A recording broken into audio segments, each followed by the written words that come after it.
इंसान की ज़िंदगी में सबसे बड़ी चुनौती ये है कि उसे सही राह मिले। उसे समझना चाहिए कि वह क्यों पैदा हुआ, उसका मकसद क्या है और उसकी असली मंजिल कहाँ है। अगर इन सवालों का जवाब न मिले, तो इंसान अपनी ज़िंदगी में भटकता है और अस्थायी चीज़ों में उलझ जाता है। कुरान में अल्लाह ने फरमाया कि ये किताब लोगों के लिए हिदायत है और सच जानने वालों के लिए रास्ता दिखाने वाली है। इस बयान का मकसद ये है कि हम हज़रत मोहम्मद सल्लल्लाहु अलैहि वसल्लम और उनके प्यारे सहाबा की ज़िंदगी से सीख लें। उनका हर काम, हर कुर्बानी और हर सब्र हमारे लिए उदाहरण है। नबी सल्लल्लाहु अलैहि वसल्लम की ज़िंदगी सिर्फ पढ़ने के लिए नहीं, बल्कि अपने जीवन में अपनाने के लिए है। सहाबा की ज़िंदगी सिर्फ इतिहास नहीं, बल्कि सीखने लायक असली मिसाल है। हज़रत मोहम्मद का कज़न मक्का में हुआ। बचपन में ही उन्होंने यतीमीपन का दर्द देखा। उनके पिता का इंतकाल पहले ही हो चुका था और माता का भी जल्दी निधन हो गया। इसके बाद उनका पालन पोषण उनके दादा ने किया। दादा के बाद उनकी देखभाल उनकी चाची और फूफी ने की।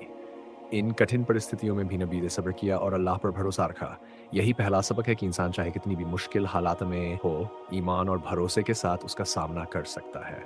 बचपन से ही नबी सल्लल्लाहु अलैहि वसल्लम में अद्भुत गुण दिखते थे। उनकी ईमानदारी, सत्यनिष्ठा और भरोसेमंद स्वभाव की वजह से उन्हें मक्का में अल अमीन और सादिक कहा जाता था।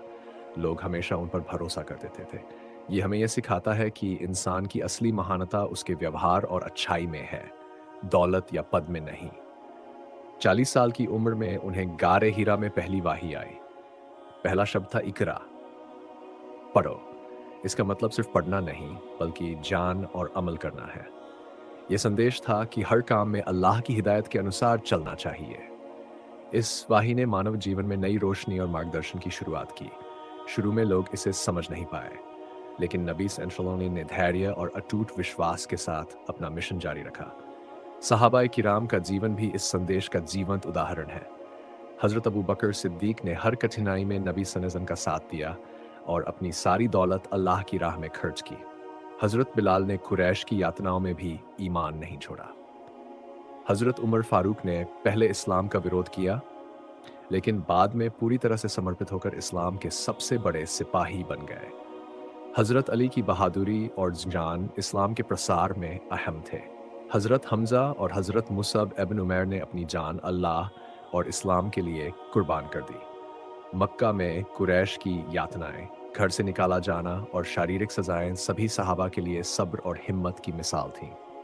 मदीना की हिजरत कठिन थी, लेकिन वह इस्लाम के लिए बरकत और मार्गदर्शन बनी।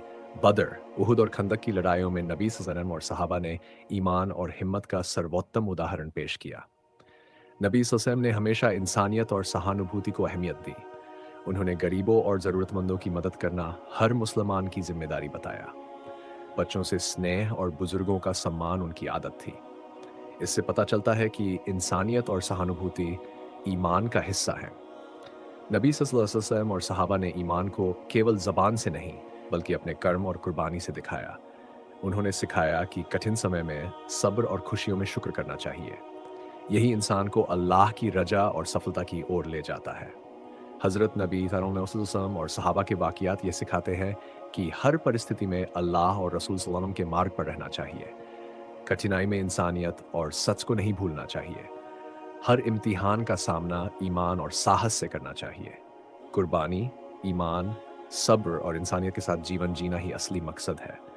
नबी सल्लल्लाहु अलैहि वसल्लम